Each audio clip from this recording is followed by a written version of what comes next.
the good shepherd, says the Lord. I know my sheep, and mine know me.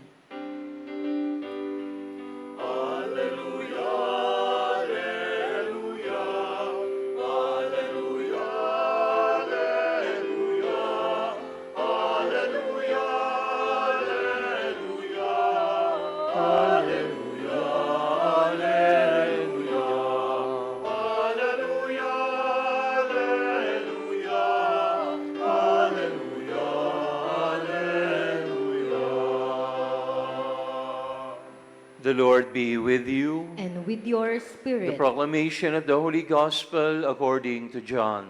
glory to you, O Lord. Jesus said, Amen, amen, I say to you, whoever does not enter a sheepfold through the gate, but climbs over elsewhere, is a thief and a robber.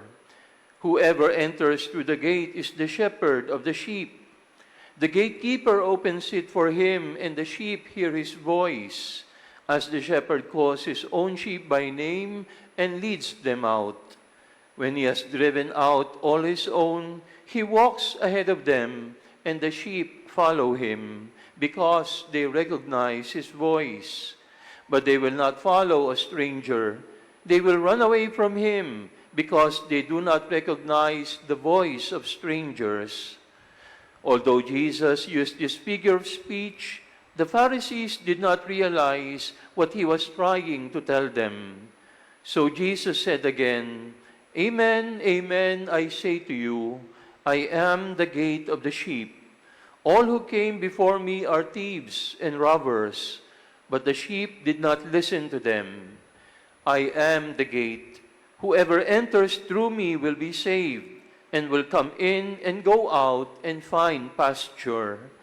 A thief comes only to steal and slaughter and destroy. I came so that they might have life and have it more abundantly. My dear brothers and sisters, the Gospel of the Lord. Praise to you, Lord Jesus Christ. Magandang hapon po sa inyong lahat. Katulad ng nabanggit ko sa panimula ng ating banal na misa, today is the fourth Sunday of Easter, and the fourth Sunday of Easter is called the Good Shepherd Sunday, because it is obvious that the theme of our readings is about Jesus, the Good Shepherd. Sa tuwing ika-4 na linggo ng panahon ng pagkabuhay, laging ang binabasa natin is from chapter 10 of the Gospel of John. Dahil doon niya dinidiscuss na yung kanyang sarili ang mabuting pastol. No? Pero today is also World Prayer for Vocations. Kaya katulad ng nabanggit ko, ipagdasal natin na sana madagdagan pa ang mga lalaki na nagnanais tumugon sa tawag ng pagpapari.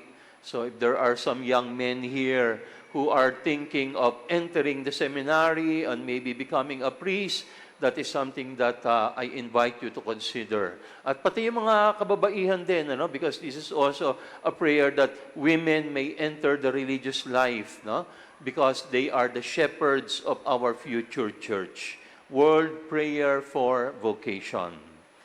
Sa Ebanghelyo, at actually not only in the Gospel, in the whole of the Scriptures, the image of a shepherd is very common.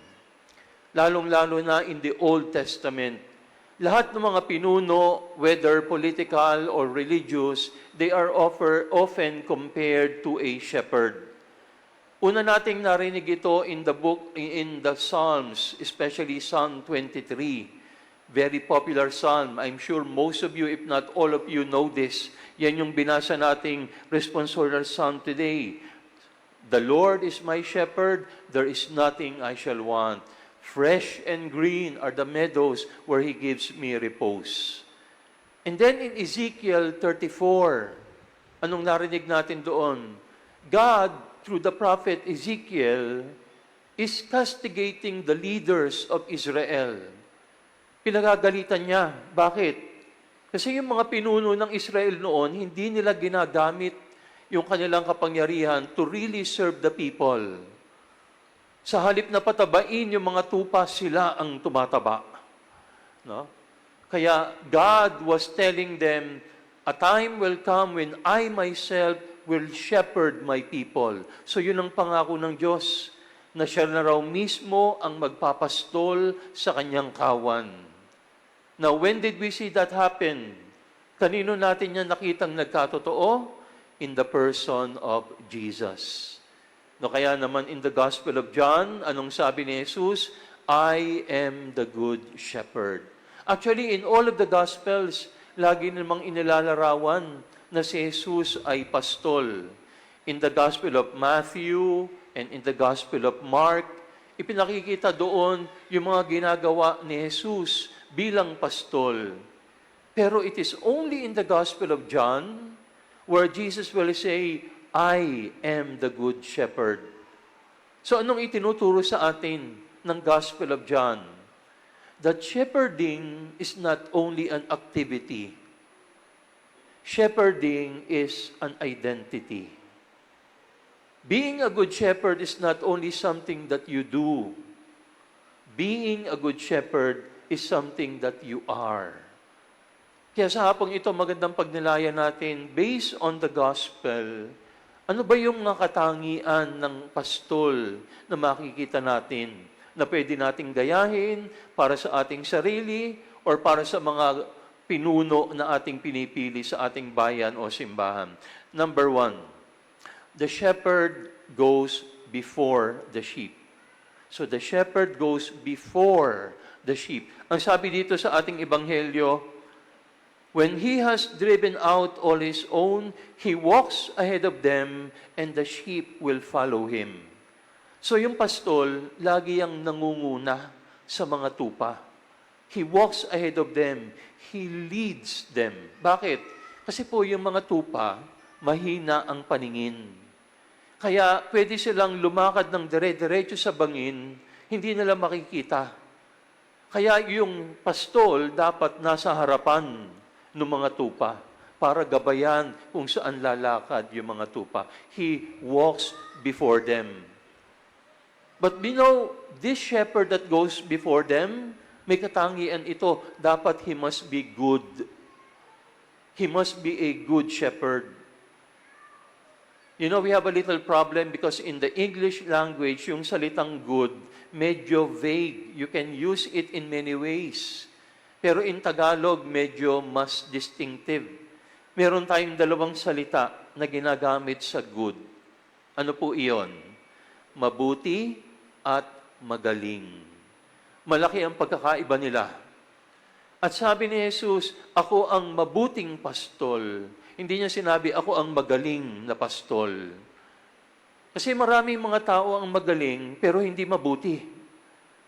At yung magaling is the capacity, it is a skill. Pero yung magaling skill, pero yung mabuti, it is a spirituality. Kaya yun yung dapat nating matutunan. At yun yung dapat nating hanapin sa ating mga pinuno.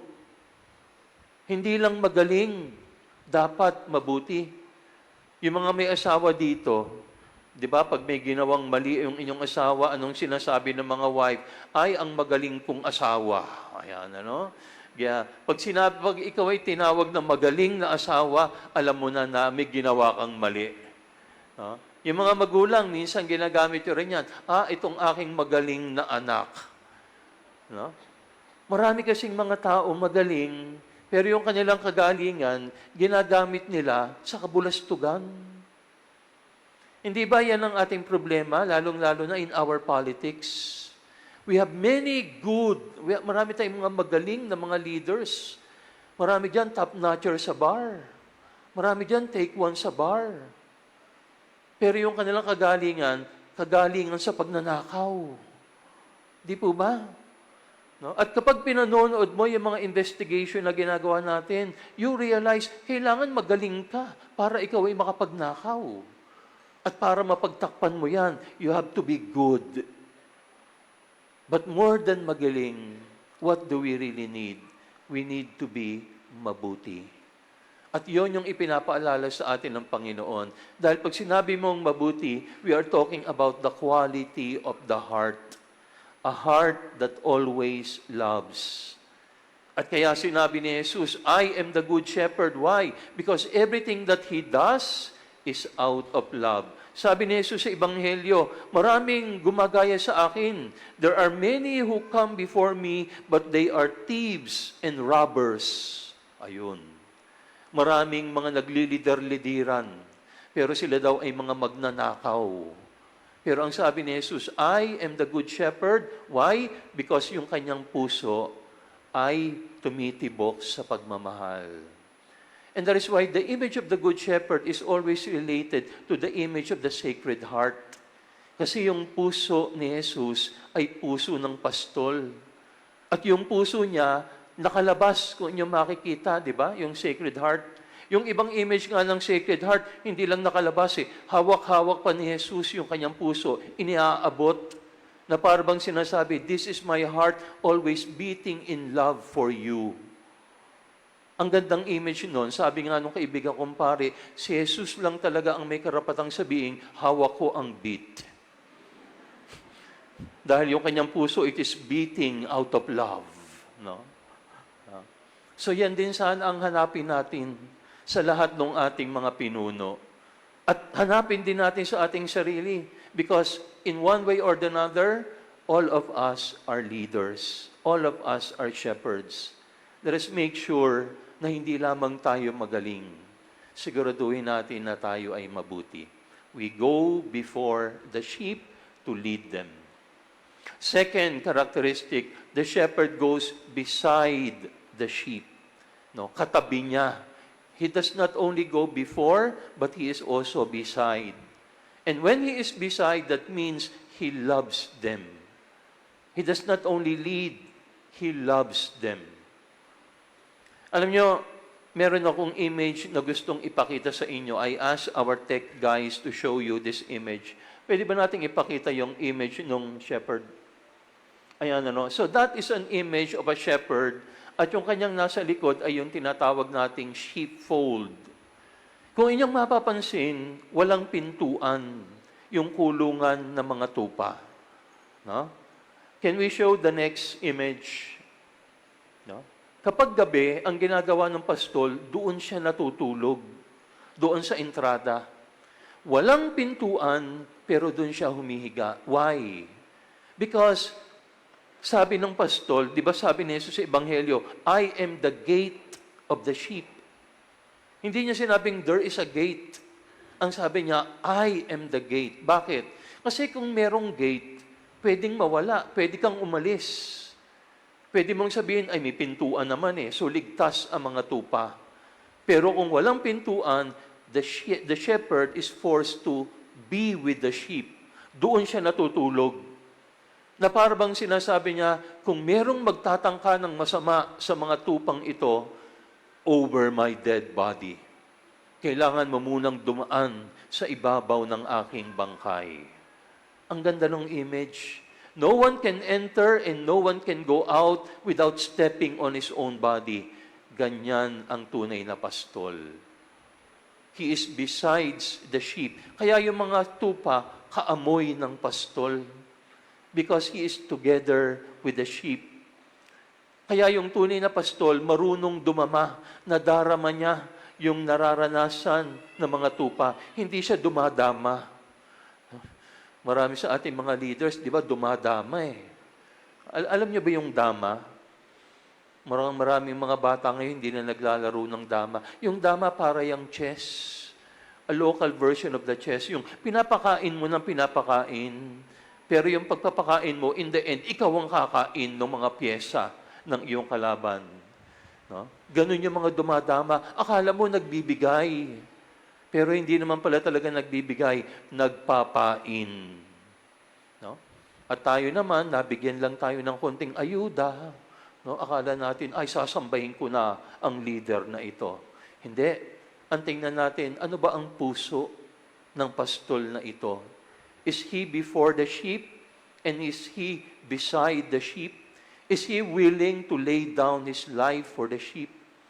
Kaya ang sabi ni Jesus, the sheep is willing to lay down his life. The shepherd is willing to lay down his life. Ang tunay na pastol, handang magbuwis ng buhay. Hindi yan nabubuhay sa buwis. Ha? Again, tingnan natin yung ating mga pinuno. No? Nabubuhay ba talaga yan? Handa bang magbuwis ng buhay yan para sa akin? O yan ay mabubuhay sa aking buwis? Okay. Second or third characteristic of a shepherd, he does not only go before, he goes beside, and then he goes behind the sheep. Behind. Sa likod ng mga tupa. Bakit? Hindi naman pwedeng ikaw ay laging nasa harapan. Dahil kung ikaw ay nasa harapan lang, baka maiwan mo yung mga tupa.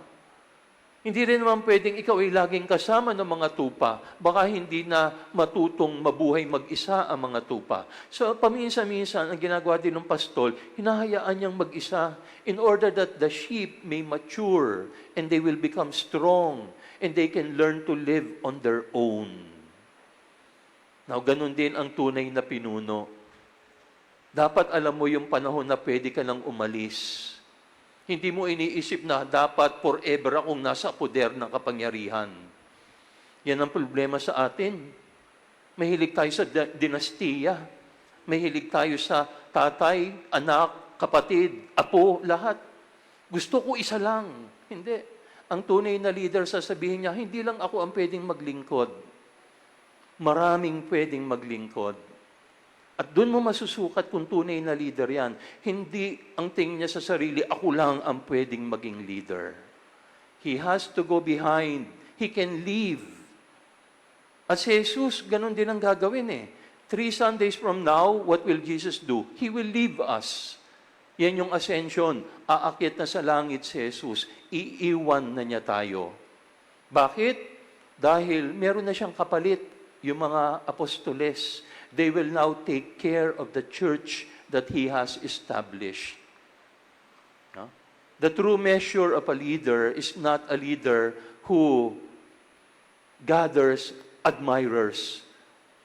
It's not the number of his followers. The true measure of a leader, if he creates leaders like himself. Kung gumagawa rin siya ng mga leader, at pag dumating ang panahon, sasabihin niya, pwede na akong mawala, you will take over. My dear brothers and sisters, today is Good Shepherd Sunday. We are asked to pray for our leaders, political leaders, religious leaders. Let us pray that they may all become like Jesus, the Good Shepherd, who goes before us, beside us, and behind us, who leads us, loves us, and leaves us. Amen.